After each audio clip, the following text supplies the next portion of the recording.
This is one of life's greatest contradictions. The people we love the most are often the people we hurt the most. The people we would fight for, pray for, and sacrifice for sometimes become the very people who receive our harshest words, our silence, or even our impatience. And afterwards, we are left thinking, if I love you so much, why did I hurt you so badly? Here's the truth. Love and emotional maturity are not the same thing. You can genuinely love someone and still struggle to communicate well, manage your emotions, or heal from your past. And that's what we're talking about today. Why we hurt the people we love the most. Hi, I'm Dr. Jane and welcome to Talk Time with Dr. Jane, a space where we have honest conversations about relationships, emotional healing, faith, and personal growth. Now, let me start with this.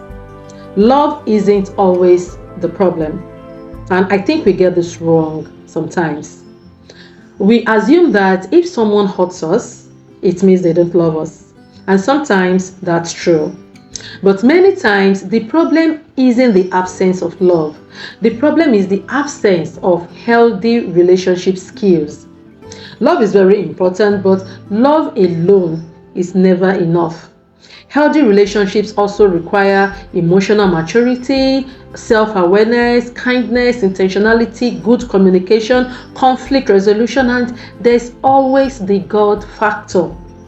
The good news is that these are things we can learn, but we have to be interested in learning these things.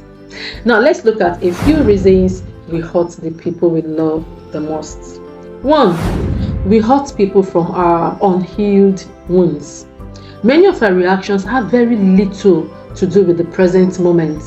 Someone who grew up feeling criticized may become defensive when corrected. Someone who experienced rejection may struggle to trust love even when it's really given.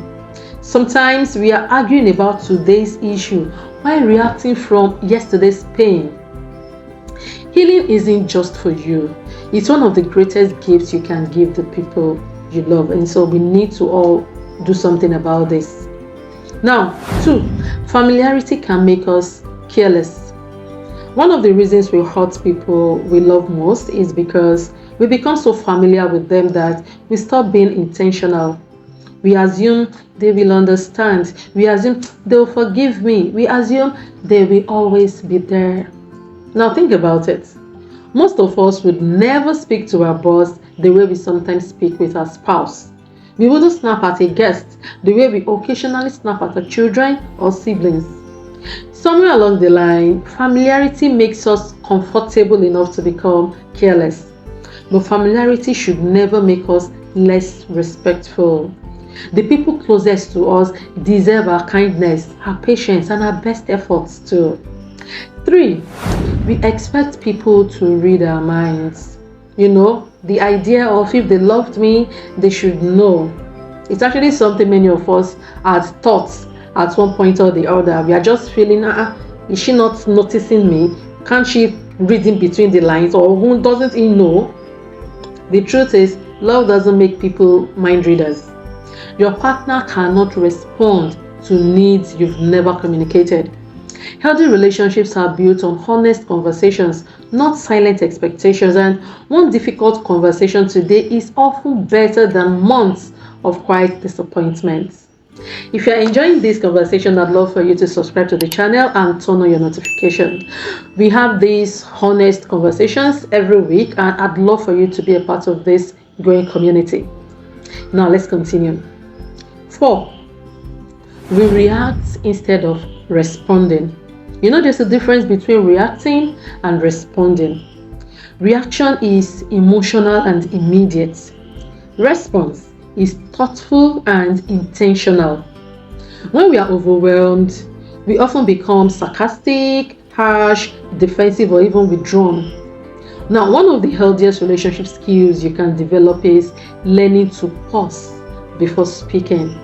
Sometimes the most loving thing you can say is, I need a few minutes to gather my thoughts before we continue this conversation.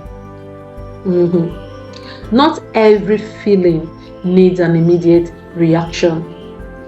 5. We stop seeing the person behind the problem. Conflict has a way of narrowing our focus. We stop seeing the person and only see the problem.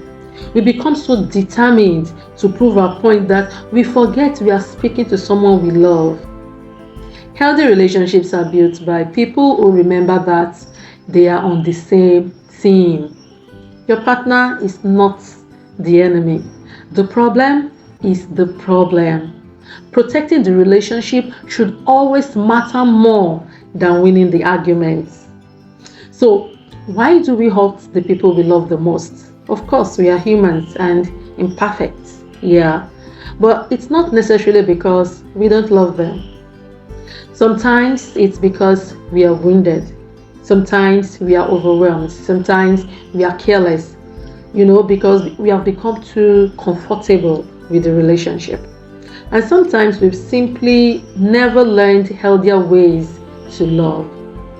The encouraging news is that all of this can change. We can heal, we can become more intentional, we can communicate better, and we can learn to love more wisely. So here's your talk time challenge for this week. Before your next disagreement or difficult conversation, pause and ask yourself one simple question. Am I about to protect my pride or protect this relationship? Now that one question might completely change the outcome of the conversation. Thank you for spending this time with me, and until our next video, take care of yourself and take care of your relationships.